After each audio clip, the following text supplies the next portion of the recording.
સ્વાધ્યાય 4.2 દાખલા નંબર 3 બે એવી સંખ્યાઓ શોધો કે જેમનો સરવાળો 27 છે અને ગુણાકાર 182 છે।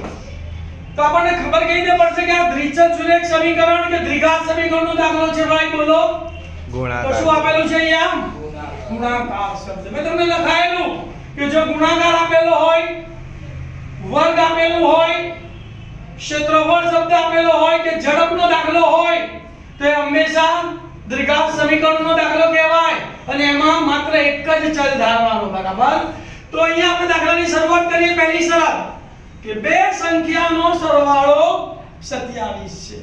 તો પહેલી ધારી લઈએ, ધારો કે પ્રથમ સંખ્યા x છે તો બીજી સંખ્યા કઈ થશે?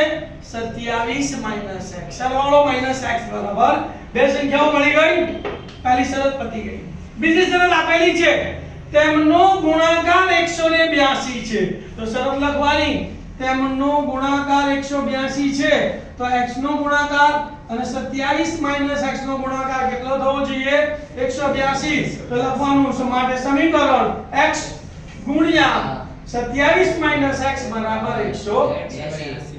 આનું સાદુરૂપ આપવાનું તો x નો ગુણાકાર 27 સાથે થશે, x નો ગુણાકાર x સાથે થશે અને આ વત્તા 182 આ બાજુ આવશે તો -182 થઈ જશે। તો x ગુણ્યા 27 એટલે 27x, x ગુણ્યા -x એટલે -x² વત્તા 182 આ બાજુ આવે તો -182 બરાબર 0। દ્વિઘાત સમીકરણનું પ્રમાણિત સ્વરૂપ શું છે? x² + bx + c બરાબર 0। એટલે પહેલા x² વાળું પદ જોઈએ, પછી x વાળું અને પછી સંખ્યા। તો પહેલા લખીશું x² વાળું પદ એટલે -x², પછી x વાળું કોઈ નિશાની નથી આપી એટલે પ્લસ કહેવાય, +27x - 182 બરાબર 0। x² વાળું પદ હંમેશા પહેલું પદ કેવું જોઈએ આપણે? પ્લસ। તો અહીંયા માઈનસ છે તો બધા પદની નિશાની શું કરવાની? બદલી કાઢવાની। તો -x² ને બદલે +x² વત્તા 27x ને બદલે -27x ઓછા 182 ને બદલે વત્તા 182 બરાબર 0। બની ગયું દ્વિઘાત સમીકરણ। તો અહીંયા a બરાબર 1 છે, c બરાબર 182 છે તો પહેલું પગલું શું હતું? a અને c નો ગુણાકાર 80 કરો તો 1 ગુણ્યા 182 એટલે 182। 182 ના ભાગ પાડતા આપણને આવડે નહીં તો શું કરવાનું? એના અવિભાજ્ય અવયવ પાડી દેવાના। શું કરવાનું?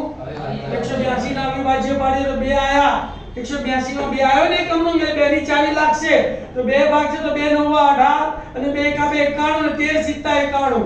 તો 182 ના અવયવ શું પડ્યા? 2 ગુણ્યા 7 ગુણ્યા 13, 2 ગુણ્યા 7 ગુણ્યા 13। અંદર અંદર એવો ગુણાકાર કરો કે એનો સરવાળો બાદબાકી કેટલો આવે? 17। તો 7 દુ 14, 14 13 182, 14 ને 13 27 થઈ ગયા? થઈ ગયા। તો પહેલો ભાગ 14 અને બીજો ભાગ 13। આ બંનેનો સરવાળો કરવાથી 27 આવે છે કે બાદબાકી કરવાથી? સરવાળો। તો સરવાળો કરો એટલે બંને ભાગને કઈ નિશાની આપવાની? મધ્યમ પદની। તો મધ્યમ પદ માઈનસ છે તો 14 પણ માઈનસ અને 13 પણ માઈનસ। ચાલ x² માં x છે તો આપણે ડાયરેક્ટ આવો પડવાની મેં શીખવાડ્યું કે ઉપર x લખી કાઢવાનો। તો પહેલો અવયવ શું આવશે? x - 14, બીજો અવયવ x - 13 તો લખી નાખવાનું x - 14 x - 13 બરાબર 0। બંનેને 0 સાથે સરખાવી દઈએ x - 14 બરાબર 0 અથવા x - 13 બરાબર 0। -14 સામે જાય તો +14 અને -13 સામે જાય તો +13 તો માટે x બરાબર 14 અથવા x બરાબર 13। પ્રથમ સંખ્યા x મળી ગઈ, બીજી સંખ્યા શોધવાની છે તો બીજી સંખ્યા કઈ છે? 27 - x છે। બીજી સંખ્યા કઈ છે? 27 - x। તો અહીંયા x બરાબર 14 ત્યારે બીજી સંખ્યા 27 - x, x ની જગ્યાએ 14, 27 - 14 એટલે 13 તો પહેલો જવાબ શું આવ્યો? 14 અને 13। x બરાબર 13 હોય ત્યારે બીજી સંખ્યા શોધી કાઢીએ તો બીજી સંખ્યા બરાબર 27 - x, x ની જગ્યાએ 13 તો 27 - 13 તો 14 તો બીજો જવાબ શું આવ્યો? 13 અને 14। તો જવાબ શું લખીશું? તે સંખ્યાઓ 14 અને 13 અથવા 13 અને 14 છે। ખ્યાલ આવી ગયો?